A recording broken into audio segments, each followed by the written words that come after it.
As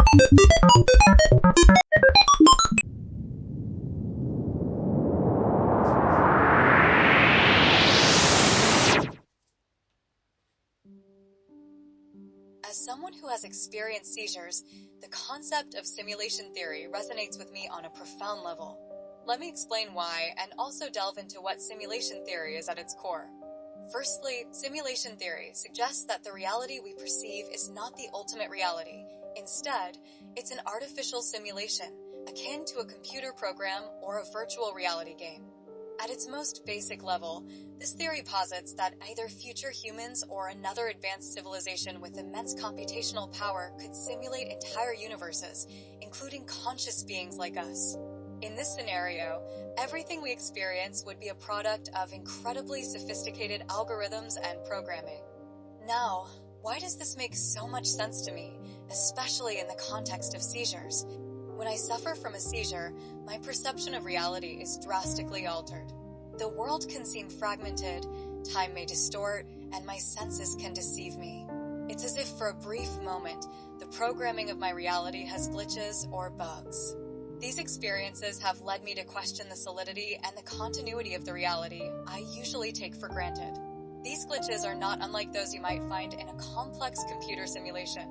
If our reality were indeed a simulation, anomalies like seizures could be likened to moments when the simulation fails to render our experiences correctly. It's as if, during a seizure, I'm experiencing a temporary breakdown in the code that constitutes my simulated sensory experience. In seizure-free moments, I ponder the parallels between my experiences and the idea that our world might be artificially constructed. If tiny malfunctions in my brain can so profoundly disrupt my reality, then perhaps it's not too far-fetched to imagine that our entire perception of existence could be susceptible to a greater illusion orchestrated by an advanced simulator.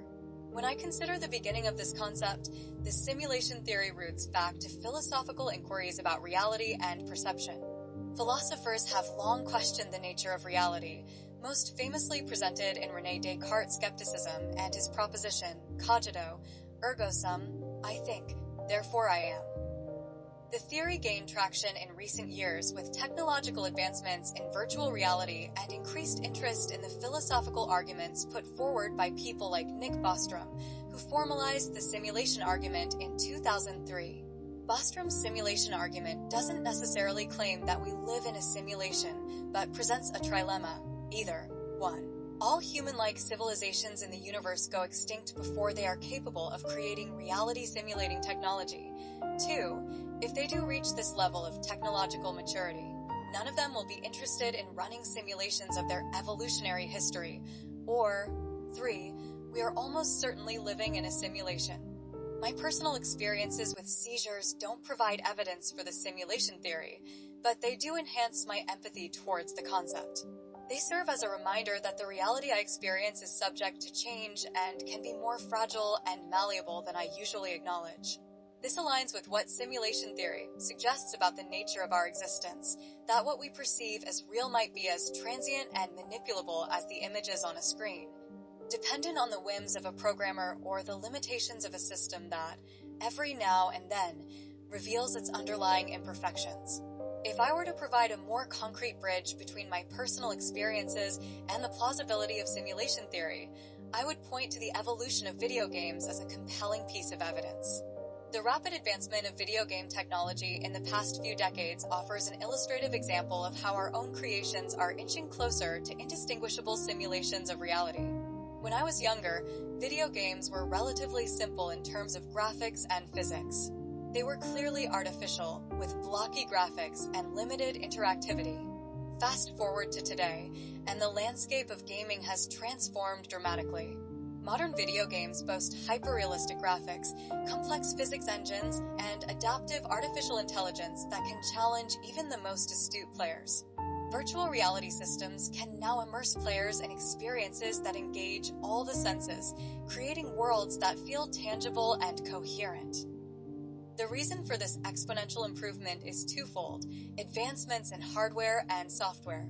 On the hardware side, the processing power of computers and gaming consoles has increased according to Moore's law, which historically predicted that the number of transistors on a microchip doubles about every 2 years, though this pace has slowed recently. This growth in computational power has allowed for more sophisticated graphics and physics simulations. On the software side, developers have become more skilled in creating realistic environments and characters.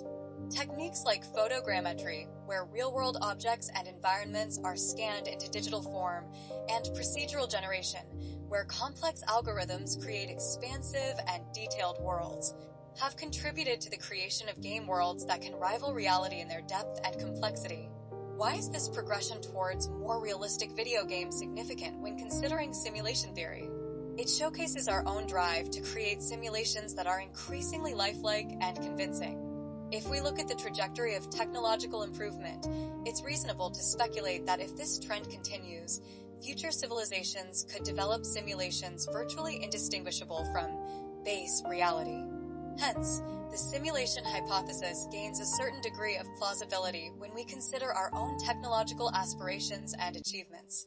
So, when I go through a seizure and experience reality in a fragmented and surreal way, it's as if I am momentarily stepping outside the normal parameters of the game our collective consciousness is playing. And when I recover, and I'm back to playing the game of life, I can't help but marvel at the complexity and the fidelity of the experience, much like how gamers admire the immersive worlds of modern video games. We are creators of artificial worlds, and as they become more realistic, it spurs the thought that maybe our reality is just another level of creation, a simulation within a potentially infinite regress of simulations. It's a thought that is at once bewildering and profound, and it's one that I, and many others who ponder the nature of existence, find incredibly intriguing. Building upon the idea that the creators of this supposed simulation could be an advanced version of ourselves, a fascinating theory emerges, one that involves a cyclical reality where humanity reaches a peak of technological prowess, creates a simulation of its own historical timeline, and thus potentially reboots its existence over and over again. This theory ties into the notion of ancestral simulation, which suggests that a post-human civilization with vast computational resources might be interested in running simulations of their ancestors for various reasons such as research, entertainment, or a way to preserve knowledge and culture. Now, if we are indeed living in such a simulation, it could be that the original version of humanity, or perhaps a future iteration that has reached the pinnacle of technological advancement, has constructed this simulated reality. Let's consider the implications of this. If this cycle has occurred before, it means that our current reality could be just one of many iterations in an endless loop.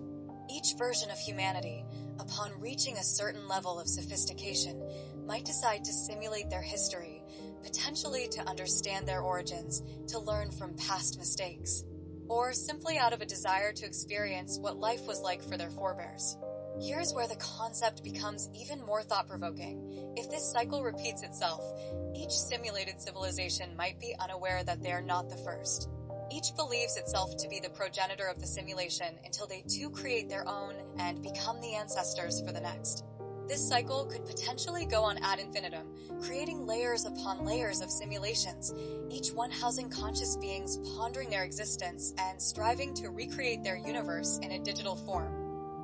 This idea becomes even more resonant when I reflect on my experiences with seizures.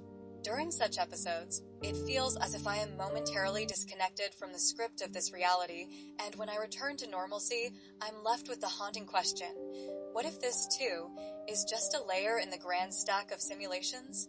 What if the ancients that began the simulation are not deities or alien civilizations, but iterations of ourselves, endlessly curious and continuously seeking to recreate and understand the fabric of their existence?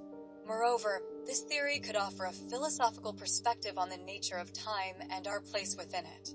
If the creators of the simulation are indeed versions of ourselves from a highly advanced future, then time may not be as linear as we perceive it to be. The past, present, and future could exist simultaneously within the computational bounds of the simulation. Our understanding of causality and progression could be mere constructs within this programmed reality. In contemplating this, I find a strange comfort. The idea that we might be both the creators and the inhabitants of the simulation leads to a sense of connectedness with a grander aspect of ourselves. It suggests that our drive to understand and explore, to push the boundaries of what we know as reality, is a fundamental part of who we are, repeated across potentially infinite versions of existence. However, it's crucial to acknowledge that all of this remains in the realm of speculation and thought experiment.